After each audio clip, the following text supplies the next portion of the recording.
Hello viewers, एक बार फिर से आप सभी का स्वागत है हमारे यूट्यूब चैनल फॉरेस्ट्री नॉलेज पे। आज हम बात करेंगे एक न्यू ट्री स्पीसीज की जो है मेलाइना अर्बोरिया। ठीक है, तो वीडियो शुरू करने से पहले हम बात कर लेते हैं इस चैनल के माध्यम से जो है हम आईएफएस की प्रिपरेशन कर रहे हैं। एसीएफ जो होता है हमारा assistant conservator of forest and forest ranger की प्रिपरेशन कर रहे हैं। तो जो बच्चे अभी जेपीएससी एसीएफ और फॉरेस्ट रेंजर की एग्जाम देने वाले हैं, जो उनके लिए प्रिपेयर कर रहे हैं, तो इस चैनल के माध्यम से आप अपनी फॉरेस्ट्री ऑप्शनल की प्रिपरेशन कर सकते हो। तो चलिए वीडियो को शुरू करते हैं। बात करते हैं सबसे पहले हम लोग कि जो मेलाइना अर्बोरिया है उसके बारे में हम लोग देख लेते हैं कि वो कैसा दिखता है ना। क्या उसके लीफ है, कैसे देखिए इसकी जो लीव्स है, ये उसके लीफ है। ये है जो मेलाइना अर्बोरिया का बेसिकली जो फ्लावर है, ये इस तरह आपको देखने को मिलता है ना। और ये जो है मेलाइना अर्बोरिया की ये है आपको फ्रूट्स। ठीक है, तो आपका फ्रूट्स हो गया और ये है उसके सीड्स। तो हमने बेसिकली यहाँ देख लिया लीफ, फ्रूट, सीड्स एंड आपका फ्लावर। चलिए अब हम डिस्कस करते हैं इसके बेसिक जो सिल्वीकल्चर कैरेक्टर्स है, इसको देखेंगे। तो चलिए सबसे पहले जो क्या है ना कि एग्जाम में अगर आपको आ जाए कि किसी भी ट्री, यहाँ मान के चलिए हम लोग मिलायना और बोरिया पे बात कर रहे हैं, किसी भी ट्री पे आ जाए, इनकेस मान के चलिए आप लोगों को टिक पे आ गया है ना, गम्हार पे, और गम्हार तो यही है। ठीक है, जो मेलाइना और बुरिया हो गया, इसके साथ ही साथ आपको शीशम पे आ जाए है ना। तो सबसे पहले हम लोग को क्या करना है, इसको एक पार्ट वाइज पार्ट, एक जो फॉर्मेट होता है ना, जो सिल्वीकल्चर ऑफ इंडियन ट्रीज आप जब भी लिखोगे ना तो उसकी एक फॉर्मेट होती है। इस फॉर्मेट पे आप लिखोगे तो आपको जो जितने मैक्सिमम से मैक्सिमम मार्क्स आपको मिल पाएंगे। ठीक है, फॉर्मेट क्या है, तो उस फॉर्मेट के अकॉर्डिंग हमने इस वीडियो लेक्चर को प्रिपेयर करा है। तो उस फॉर्मेट के अकॉर्डिंग क्या है, तो सबसे पहले फॉर्मेट में हम लोग को लिखना है साइंटिफिक नेम। जिस भी ट्री के बारे में पूछ रखा है एग्जाम में, हम लोगों को क्या करना है, उसका साइंटिफिक नेम लिखना है। जैसे कि हम लोगों ने मेलाइना अर्बोरिया लिखा। ठीक है, यहाँ ध्यान देने वाली बात है ये कि या तो आप जब भी साइंटिफिक नेम को लिखोगे तो क्या करना है, उसको सेपरेट अंडरलाइन कर देना है। ठीक है, नॉमेनक्लेचर का वो रूल है, अगर आप नहीं करोगे तो वहाँ क्या है, मार्क्स डिडक्शन के चांस बन सकते हैं, है ना। कॉमन नेम की अगर हम बात करें तो कॉमनली हम लोग इसे गम्हार कहते हैं, है ना। फैमिली की बात करें तो ये जो है वर्बनेसी फैमिली में से बिलोंग करता है।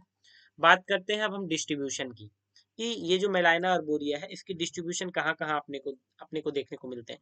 सबसे पहला जो सब हिमालयन ट्रैक्ट वाले रीजन में देखने को मिलता है, इंडो गैंगेटिक प्लेन्स में, साथ ही साथ बंगाल, असम में देखने को मिलता है, और सेंट्रल इंडिया के पार्ट्स में आपको देखने को मिलते हैं। बात करते हैं हम कि क्लाइमेट की, कौन से क्लाइमेट में ये जो है इसका आपको डिस्ट्रीब्यूशन देखने को मिलेगा, किस क्लाइमेट का है। तो इसमें आप रेनफॉल देखो कि रेनफॉल जो है इसके लिए सुटेबल है 750 टू 4500 सेंटीमीटर। टेम्परेचर की हम बात करें तो ये आपका 16 डिग्री सेल्सियस से, है ना, 16 डिग्री सेल्सियस से 48 डिग्री सेल्सियस आपको देखने को मिलेगा। सॉइल की अगर हम बात करें तो ये कैलकेरियस सॉइल और डीप लोम सॉइल जो है, इस पर ये ज़्यादा अच्छा से बेटर ग्रो करता है। ये हमारे हिंदी वालों के लिए है।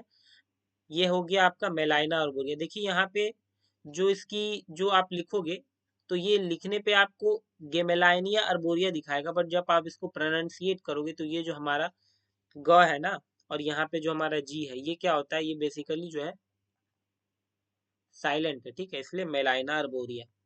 वैज्ञानिक नेम मेलाइना अर्बोरिया, सामान्य नेम गम्हार, परिवार हो गया आपका वर्वेनेसी।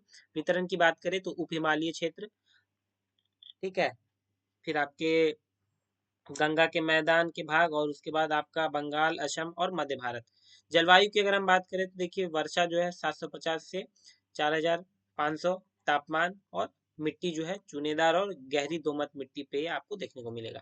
इसके साथ ही साथ हम बात करते हैं फेनोलॉजी की। ठीक है, तो फेनोलॉजी में क्या है कि फेनोलॉजी में देखिए आप लीफ फॉल इसका जो है जनवरी से फरवरी के मंथ में देखने को मिलता है।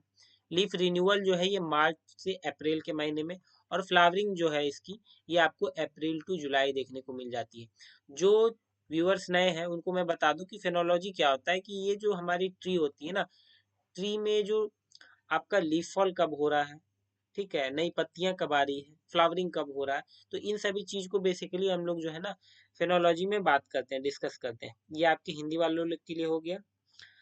सिल्वीकल्चर कैरेक्टर्स की बात करते हैं हम, तो सिल्वीकल्चर कैरेक्टर्स में हम लोग देखते हैं कि ये क्या है, लाइट डिमांडिंग स्पीसीज है या शेड बियरिंग स्पीसीज है, फ्रॉस्ट के प्रति ये कैसा है, हार्डी है या सेंसिटिव है ना, ड्राउट के प्रति। तो जितने भी आपके हैं इन सभी चीजों पे देखते हैं। तो सबसे पहला तो क्या है कि ये स्ट्रॉन्ग लाइट डिमांडर है, ठीक है, जो इसके प्रॉपर ग्रोथ के लिए जो है आपको लाइट कंपलसरी होता है, ठीक है। साथ ही साथ बात करें तो मॉडरेट फ्रॉस्ट हार्डी है, डेट मीन्स की जो पाला वगैरह देखने को मिलता है, तो पाला पड़ेगा तो ये क्या है, मॉडरेटली कुछ हद तक अपने उसको क्या है उसको रेजिस्ट करेगा। बट अगर एक्सेसिव जो है फ्रॉस्ट जो है काफी ज्यादा एक्सेस अमाउंट में आपको देखने को मिल रहा है एक्सट्रीम लेवल पे, तो क्या है इसको नुकसान पहुंचता है। मॉडरेटली ये क्या है, ड्राउट रेजिस्टेंस है, ठीक है। तो देखो जो यहाँ पे मैं मॉडरेट मॉडरेट ये टर्म लिखा हूं ना, तो ये इस पे आपको ध्यान देने की आवश्यकता है, स्ट्रॉन्ग। क्योंकि क्या है ना, अक्सर जो हमारा जो फॉरेस्ट्री का जो ये आपका स्टडी है, ये काफी ज्यादा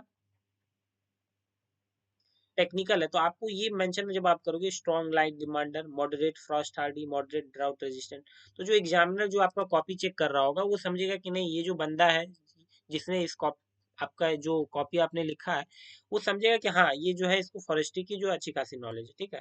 susceptible to water logging condition, that means कि अगर पानी वगैरह जम जाता है तो उस केस में भी क्या है, इसको नुकसान पहुंचता है। कॉपीसेज वेल, ठीक है, तो ये गुड कोपाइसर आपको देखने को मिलेगा। इसके साथ ही साथ जो है क्या, रूट सकर्स भी ये प्रोड्यूस करता है।